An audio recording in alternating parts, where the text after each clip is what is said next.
Part 10, Chapter 7. Halfway through the first game, his phone went off, but he ignored it, and I beat him. He declared a rematch, and the annoyed device rang just as we started. Again, he didn't answer it, and that time I only barely beat him. I did a little victory dance on my seat, and he laughed, reached back, and finally pulled his phone out. His smile dipped as he looked at the screen, and he climbed off his pretend motorcycle. "Be right back," he stated, smiling at me. Then he turned and left.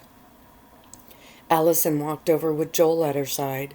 "Is everything okay?" she asked, glancing the way that Jonathan had left, and then looked back at me. "Like they would tell me if it wasn't," I shrugged and smiled weakly. Allison nodded slowly, then noticed my bracelet. I showed it to her, and she grinned and admired it, then turned to Joel. "That's her pack symbol," she stated, pointing to the one charm. Joel looked at it, and she smiled. "That was very sweet of Track. Reina can't wear the pack mark normally." I watched her and realized there was no malice in her voice or face at all. "I can understand why she can't," Joe replied, also sincerely. "Yes. She is already too easy a target," she nodded, then winced when she heard her own words. She looked up at me with apology in her eyes. I shrugged, lowering my arm. "He can't come tonight." "What?" she exclaimed with sincere concern. "I thought he was sure he could." "Seems something came up," I mumbled, the sadness apparent. Joel nodded. "That's too bad. We were hoping to meet your friends." I watched him and decided that, like Allison, he meant it.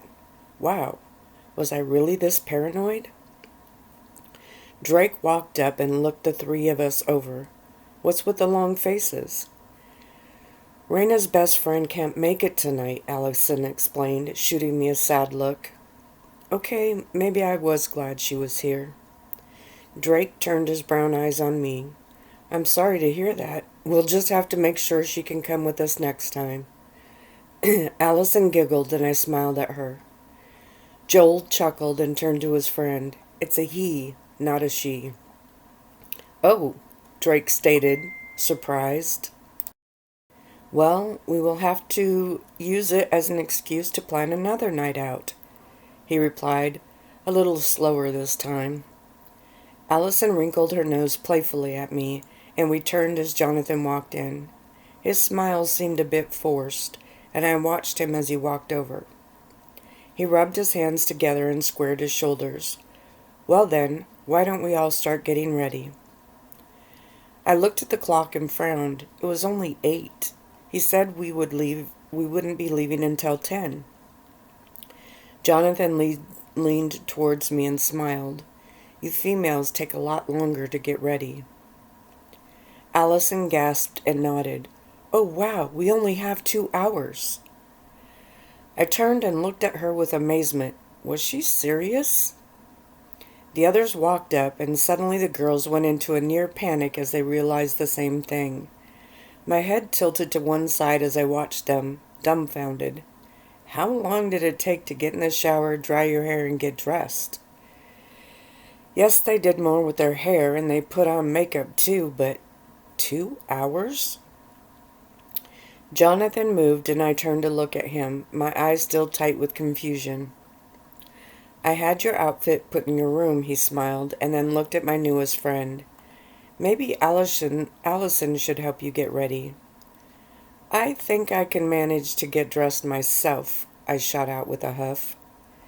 The guys chuckled, the females looked worried, and I looked at them all wondering what the big deal was.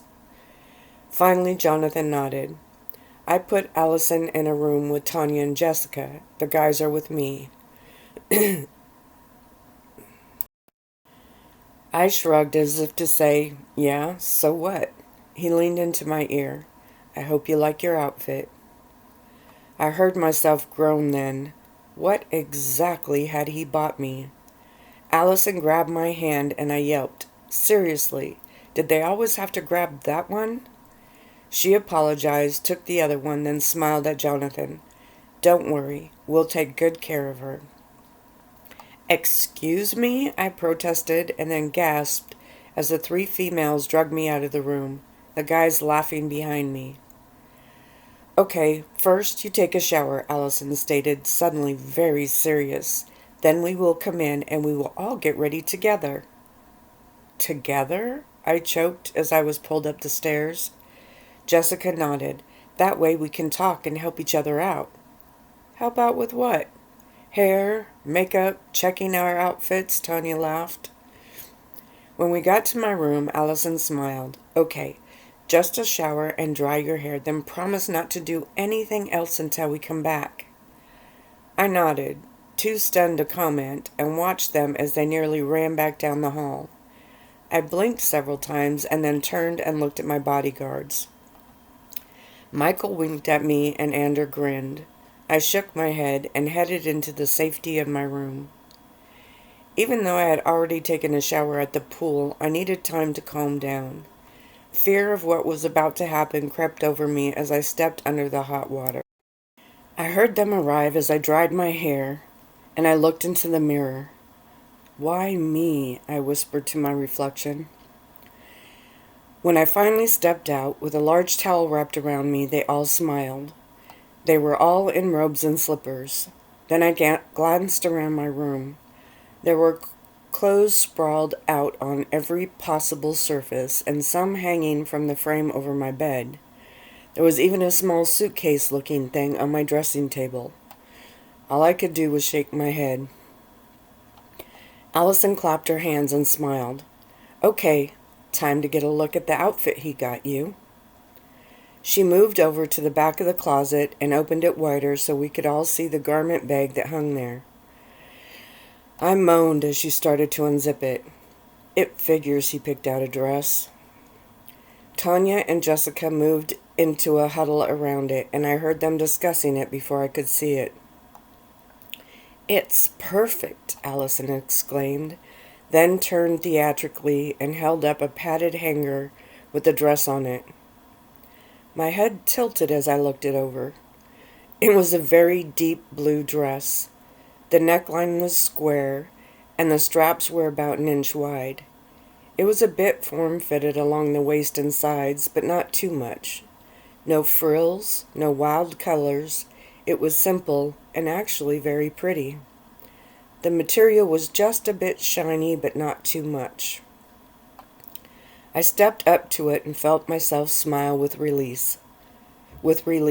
Allison beamed. "She likes it." Tanya nodded. "It is perfect. Very chic, actually. You are going to look incredible in that." Allison held it out to me, and they all stared at me, waiting. They had to be joking, right?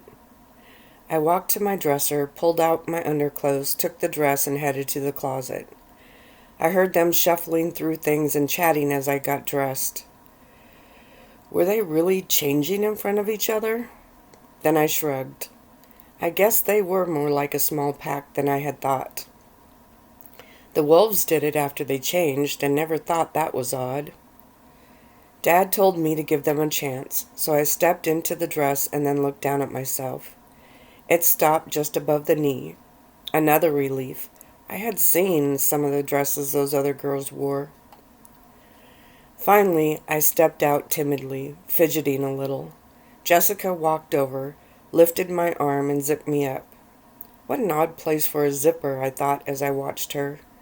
She winked. "It's on the side so you don't have a line going down your back." I also realized it made it possible to zip yourself up, but I held my tongue. Then Allison held out a box. "The shoes," she smiled, wiggling with excitement I still couldn't even fathom. I lifted the top and we all peeked in. Again they were oohing and eyeing before I got a look at the contents. Then Allison pulled them out. They were flats, a little like ballet-type shoes, and they matched my dress perfectly. Then I noticed something small on the front of each toe. "Peacock feathers," Jessica cooed. "That is gorgeous." I reached out and touched the 3 tiny feathers on one shoe. It wasn't gaudy, and it added just a hint of color and kept them from being too plain. I smiled. Okay, Jonathan was safe, for now. I stepped into them and wondered how he knew what size I wore. They fit perfectly and were actually very comfortable. I wiggled my toes and nodded. Then the room exploded in activity as the other three started ripping through their bags, holding something up, mumbling, and then tossing it aside. I sat on my chair at my dressing table and watched them in amazement. They would look at what I was wearing, compare it to something in their hand, and then shake their head and practically fling it away. Finally, they had all settled on their outfits and they moved on to the shoes. They all settled for lower heels. Finally, the frenzy died down just a bit, and Allison turned to me. Now, for hair and makeup. I blanched, and she nodded. Not too much, I promise. Thanks, but I'm good, I stated, leaning back in my chair as they advanced on me, with some hysterical thrill in their eyes. I lost the battle. Luckily, after a long discussion about my hair, they left it down. Jessica made the winning comment that it was gorgeous just the way it was. She did, however, spray a soft mist of something over it and brushed it. Just to give it a little more shine, she explained, smiling. Then they moved to the makeup, and I moaned. They had to redo a few places when I jerked or blinked, but they finally nodded, all standing around me like artists admiring their creation. I turned and looked in the mirror. Then I leaned forward. Wow, was that really me? They hadn't put a lot of makeup on me, a little blush, some light lipstick, but my eyes. The shadow was a deep blue but soft. My eyelashes were thick and dark, and there was a soft line of black at the base. I smiled. I looked pretty hot, if I did say so myself. I grinned and nodded at the three faces staring at me in the mirror. They squealed happily and then turned, grabbing their own makeup and chatting away as they finished their own transformations. I kept glancing back at myself in the mirror, amazed at what I saw. How did they do that? I wondered, leaning close to the mirror and inspecting their work. Finally, Allison announced that we were ready. Jessica nodded. Where's your purse, Reina? Purse? She nodded. You know, to carry your makeup for touch-ups. I shrugged and looked around the room. I have my backpack. Backpack, she gasped. Well, here, I'll just put your things in my purse. I don't have anything, I stated. You do now, Allison chuckled and plopped a few things in the other one's purse. A few minutes later, there was a knock on the door and I gasped. Allison smiled at me and finally had to stand me up when I didn't move. They all gave me a quick once-over, adjusted my hair and my skirt, and then we headed towards the door. The guys were standing there, dressed in casual but sexy clothes. The girls walked out and then stepped to the side, making me walk out alone. If I could blush, I'm positive I would have turned completely red as I felt their eyes move over me. I bit my lower lip and looked down. Jonathan stepped up, wearing black slacks and a blue silk shirt that I realized matched my dress. I slowly looked up at him and his eyes sparkled. You look amazing, he whispered as his gray eyes drank me in. You're not so bad yourself, I stammered, looking away. So, I did okay with the outfit? I nodded at the wall and Allison grinned. Okay, it's perfect. She looks hot. My eyes widened and he laughed. I would have to agree with her. I rolled my eyes and we all headed towards the garage. Michael and Ander were dressed all in black. What is it about bodyguards in black? 4 more guards met us there and I looked at Michael. He winked at me and Jonathan took my arm and walked me to one of the SUVs parked there. You and I will take this one. We can take 2 more, he stated. Allison stepped up. Could Joel and I ride with you? I nodded and she waved him over. Michael was driving and Ander was in the front with him. The seats inside were set up like a limo, two bench seats that faced each other. I went to hop up and realized that wasn't as easy a feat in a dress. Jonathan chuckled, grabbed me by the waist, and lifted me in. Drake called out to him, and Jonathan waved his phone in acknowledgement, and then he climbed in last. He sat on the seat next to me, with Allison and Joel across from us. The door was closed, and Michael turned to look at me. When I nodded, he leaned out the window and spoke to another man. "Is it always like this when you go out?" Joel said, smiling and looking around at the commotion. I shrugged. I didn't have anything to compare it to. Jonathan went to answer and then called out to Michael, "Hold on, I forgot something." He jumped out of the car and ran back into the house. I watched him go and fidgeted in my seat. When he came back out, he jumped back in and then turned to me. "Your new phone, as promised," he stated. I looked down at it and moaned. It was a fancy one like he had. Too many buttons. He grinned and leaned over with it. "It's the same phone number you had before, and I programmed all the numbers you had in the other one that I knew of." He started to show me the buttons as we pulled out of the garage. "Your dad is speed dial 2, he explained. 2? He shrugged. 1 is pre-programmed for voicemail, so 2 is the next best thing. I nodded. "I'm 3, Allison is 4, and Track is 5. I eyed him, but he ignored it and continued to show me how the phone worked. I shook my head. Great. A phone I wasn't even going to be able to figure out how to make a call with. Just then it made a series of beeps and we both looked down at it. "You have a text message," he stated, showing me the little icon on the touch screen. When he didn't move, I reached out and tapped it. Another screen came up and I smiled as I read. "Have a great time, Wolf Girl," it said, "and you better take care of her and bring her back safely to me." I looked up at Jonathan, who turned away with the phone and started punching buttons. I sighed. Here we go again. After he was done, he went to hand it to me and looked around. "Where's your purse?" "I don't have one," I mumbled. He frowned. "I should have thought about that and got one for you." I shrugged. "I don't normally need one. I have my pack." "Oh, my pack," I stated with a bit of panic in my voice and reached for the doorknob. "I have your things," he stated carefully, and I nodded, sitting back. Finally, he tucked my phone in his pocket. "I'll hang on to it for you." I chuckled. "Go ahead. I don't ever use those things, and I'm sure any messages will be for you now anyhow."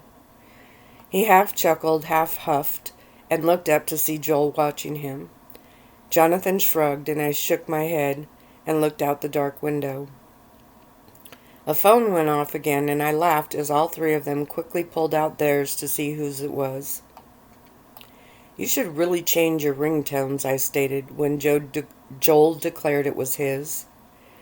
Jonathan leaned over mine, and I watched. "What are you doing?" "Setting your ringtones, like you said."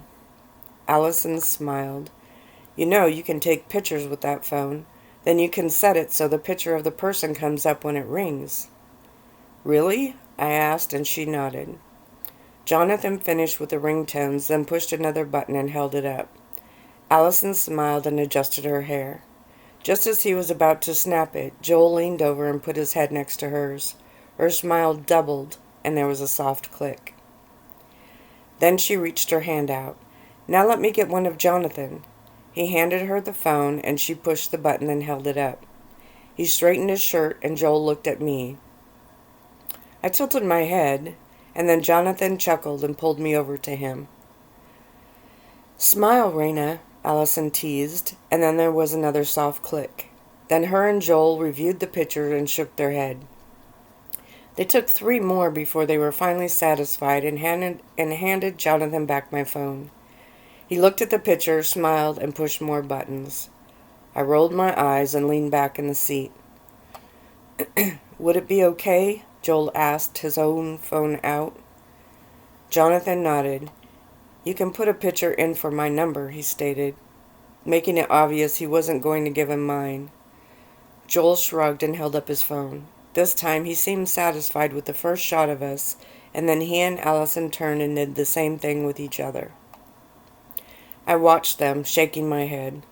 Jonathan looked at me and grinned. Michael and Ander are in your phone too, he stated. I also put the Manor number in there as well. He showed me how to get to my contacts, and I nodded. Okay, so it wasn't as complicated as it looked. I thought about making my bodyguards pose for a picture for their numbers as well, but decided it would be a bit hard with them up front, so I made a mental note to do that later. My phone went off again, and Jonathan looked down at it. It's your dad, he stated, then pointed to a button and handed it to me. I swiped the button on the screen and put the phone to my ear. Hey, Dad. Hello, sweetheart. I just wanted to call before you left. We're already in the car. Ah, well, I want you to promise me that you will try to have fun. I chuckled. I'll try. How's work? Busy as always, but I bought you something. Really? What? It's a surprise. I grinned, and he finished by telling me he loved me. I tried to keep the fear out of my voice when I replied. Finally, I pushed the other button and handed the phone back to Jonathan. Allison smiled at me. Your father loves you a lot. Yeah, he's pretty cool, I grinned, pride in my voice. Then I heard a buzzing and saw Ander put a phone to his own ear. He talked too quietly for me to hear, so I sat and watched Joel and Allison ogle each other. Allison smiled, giggled, and leaned forward when she laughed. I felt Jonathan stare, and I turned. He winked at me. Still dreading the trip? I realized that he had brought his friends for a few reasons. One, like he said, this way I knew more people. And two, I wouldn't be walking in there just the two of us. We were a group. I smiled, thankful for that. I hope that's a good sign, he stated. I shrugged. We'll see, I added playfully. When he chuckled, I looked out the window. You still have your work cut out for you, you know. He leaned back in his seat. That's okay. I'm willing to put in the effort to show you that you can actually have fun now and then. His voice dropped off at the end, and I knew that he wanted to say, with vampires, or something along those lines. The 2-hour ride actually went fast. Joel and Allison kept the conversation light, and they were both actually fun to be around. They made sure to include me and Jonathan in the talk, and they only spent a small amount of time gazing into each other's eyes. I had to admit, they seemed perfect for each other. I looked through the window and stared as we moved into the city. The tall buildings and the lights never ceased to amaze me. The manor was out in the middle of nowhere, and the small towns around it were nothing in comparison. Jonathan leaned his head over my shoulder as I looked. He pointed out buildings and landmarks and gave me a small history lesson on some of them. I pushed the button to roll down the window so I could get a better look. When the window didn't budge, I looked up front. Ander turned to me and shook his head. I sighed and turned back. I would have to be content to see all this through dark-tinted glass. Finally, Jonathan sat back. We're almost there. Joel and Allison turned to look out the windows, Allison nearly bouncing in her seat. I put a hand to my stomach, and Jonathan eyed me. Just butterflies, I whispered. We turned down another street, and I saw a long line of people standing on the sidewalk. They were lined up behind a long rope, and there were 2 very large men at the head of the line. A massive sign on the front of the building announced that this was our destination. Do humans come here? I asked as I realized that the crowd was out in the public. Sometimes, on certain nights, he stated, but not tonight. I nodded as the cars pulled up in front. Don't tell me we're going in through the front door, I gasped as the car came to a stop. Jonathan laughed. Of course we are. Did you think I was going to sneak you in through an alley or something? When I looked at him, he shook his head. Really, Reina? And missed the envious look on all those guys' faces when I walk in with you? He winked, and I sat back in my seat. Everyone on the sidewalk was watching the two massive cars. The talking had stopped, and they all tried to peer through the dark glass. Michael and Ander got out, and I saw 5 more large men. You guessed it, dressed all in black. They stood between the cars and the rope that the people were behind. Their arms were crossed in front of them, and they stood stiffly. Michael opened the door from the curbside, which was next to me. He looked in at me, and I swallowed hard. Jonathan got up and jumped out, then turned and held his hand out. How in the world was I going to climb down in this dress? Then Jonathan reached in, took me by the waist, and lifted me out. He stood me on the cement, and I shrugged. I guess that's one way to do it, I stated, and he winked. Joel jumped out and then turned to help Allison. I felt all eyes behind me and heard the whispers that were moving through the crowd. Most of them knew Jonathan by sight. Some recognized his friends. But me, they weren't exactly sure of who I was. Allison shot me a smile, and Michael turned, stepping up in front of me, but just to the side. The cars were obviously staying where they were. Ander moved in next to him, and Jonathan stepped up and took my hand. Here we go, he stated, leaning into my ear. Just keep your eyes on Michael's back, he offered. I nodded and locked my gaze on the massive back. Then we started forward. The crowd was moved back from the door, and we walked through. The music was loud, and I was impressed that we hadn't heard any of it from outside. I noticed a counter and a small hallway where people paid before going in. The hallway was only 2 people wide, or just enough for Michael to walk through. We didn't pay, and the people at the counter nodded to Jonathan as we entered. When we stepped out, I stopped and looked around. Jonathan's hand on my back kept me moving a bit more so the others could come out. The place was incredible. There was a large dance floor in the middle, sunken down with 2 steps going completely around it. There was a chrome bar encircling it, where some people stood watching the crowd that was dancing. There were booths, small tables, and even large couches set up in groups so that people could talk to each other. The colors were mostly blue with shiny chrome accents. I looked up and noticed the second floor with a glass railing and silvery top. There were people standing along there, looking down or talking and laughing with each other. Allison said something and I turned. Jonathan was smiling proudly and I blinked. This is amazing, I whispered. I'm glad you approved, he grinned, then took my hand again. Let's go upstairs to start, he stated, and Michael and Ander watched the crowd as we made our way through it. Again, all eyes were focused on us, but I heard Jonathan's friends holler out to others and saw a lot more waving back. Finally, I heard my name from somewhere, and I flinched. Reina Beldrin. Then from another direction, until it was like a soft mantra. Jonathan squeezed my hand, and we headed up the stairs as the realization of my identity seemed to spread faster than I could walk. When we finally reached the top, I followed Jonathan to a spot where there were 3 very plush curved couches set up in a half circle. There were glass tables in front of them, and I noticed there was some sort of blue light under the rims of the table. Jonathan turned to the others. Get comfy, enjoy yourselves, he smiled, and then walked me over to the railing. There was no one else here, and I looked down both ways, not seeing anyone for more than a good 50 yards in either direction. This is a private area, he stated, smiling, and putting his hand on my back. I nodded and looked down, watching the people move around. I eyed the dance floor, and he looked at me. Do you dance? What? No, I answered too quickly, and he chuckled. I turned and looked towards the stairs, and Jonathan nodded as we watched Joel and Allison hand in hand. Joel walked in front, holding Allison behind him as he parted the crowd. They stepped down onto the dance floor, and I smiled. I also noticed the security was standing randomly around the room. Their eyes moved through the crowd, and I wondered what it was like not to have this be normal. Michael and Anders stood by the couches, and I knew they were a bit nervous with me up at the railing.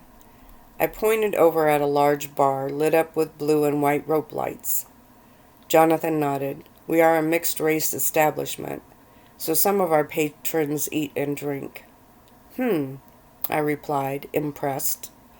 I saw a few other people up at the bar and watched the man behind it take a few bottles, tip them over a metal canister, and then put the top on and shake it. I stiffened a bit, and Jonathan looked over. We don't serve alcohol here, but we do serve some very delicious virgins. I gasped, and he turned, then almost doubled over laughing. Not real virgins, he stated, still holding his stomach when he straightened. That's just a term for a drink that has no alcohol in it. Oh, I stated quietly and then shrugged. I guess I'm more sheltered than I thought, I frowned, and he moved back up next to me. Never think that is a bad thing, Reina, he smiled. You get to enjoy life in a way a lot of people don't. They have to see the ugly in it, and you are spared from that. Don't envy them that. I looked up at him, seeing something flicker in his eyes, and he nodded. I never thought about it that way before. I had always done just what he said, envied those that could walk around freely doing whatever they wanted, going out for the night without having to have a small army come along. I chewed my lower lip as I watched a man at the bar step over to a pretty girl. She turned her high stool towards him, and he held out a drink. I smiled as I watched them. So what races are here tonight, I asked. Just vampires and werewolves, he stated, leaning on the railing and looking at me. Because I'm here? He nodded. I wanted to make sure you had a great time.